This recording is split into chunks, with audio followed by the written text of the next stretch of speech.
దీక్ష కొరకు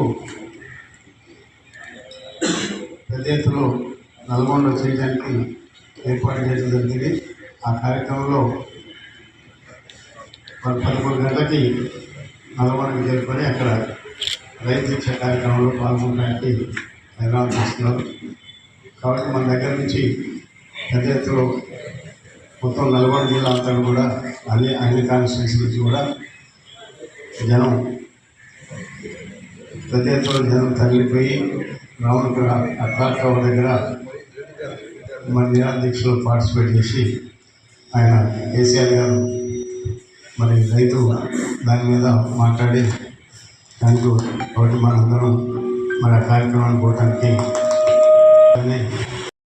ఈ నెల 21వ తారీఖు నాడు 10 గంటలకి కేటీఆర్ గారు రైతు దీక్ష కార్యక్రమానికి నల్గొండ బ్లాక్ టవర్ దగ్గర హాజరవుతున్నారు. కావున మన యొక్క నియోజకవర్గం నుంచి పెద్ద ఎత్తులో జనం తరలి వెళ్ళి ఆ కార్యక్రమాన్ని జయప్రదం చేయాలని కోరుతున్నారు. విజయవాడ ప్రాంత రైతు సోదరులందరూ కూడా నా యొక్క విజ్ఞప్తి ఏంటంటే కేటీఆర్ గారు రేపు 27వ తారీఖు నాడు నల్గొండలో బ్లాక్ టవర్ దగ్గర 10 గంటలకే పెద్ద రైతు మహాధర్నా నిర్వహిస్తూ ఉన్నారు.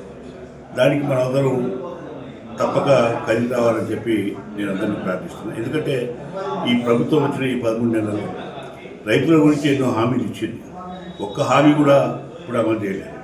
రైతు రుణమాఫీ అన్నది ఇంతవరకు సగం మంది కూడా రైతులకు రుణమాఫీ చేయని పరిస్థితి ఉన్నది. రైతు భరోసా అన్నారు, ఇంతవరకు రైతు భరోసా ఊసే లేదు ఈ రాష్ట్రంలో. మరి మాయమాటలతో కూడగడుతున్నారు కానీ ఇంతవరకు ఏమీ చేయని పరిస్థితి ఉంది. అయితే రైతు బంధువు విషయం అయితే అసలు ఊసే లేదు, వాళ్ళు మర్చిపోయినారు.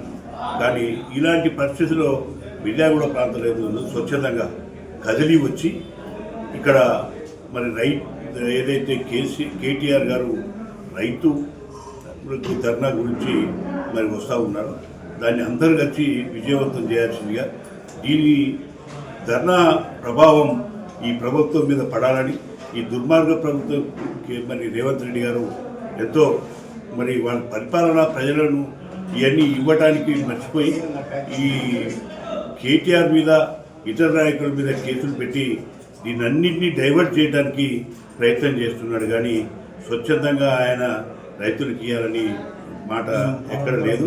ఆ ఆలోచన లేని ఈ యొక్క ముఖ్యమంత్రి యొక్క అంతం మరి మనం చూసే వరకు పోరాడాలి. దానికి కేటీఆర్ గారి యొక్క మరి రైతు మహాధర్నాను మరి అందరూ కలిసినట్టుగా విజయవంతం చేయాలని చెప్పి పేరు అందరినీ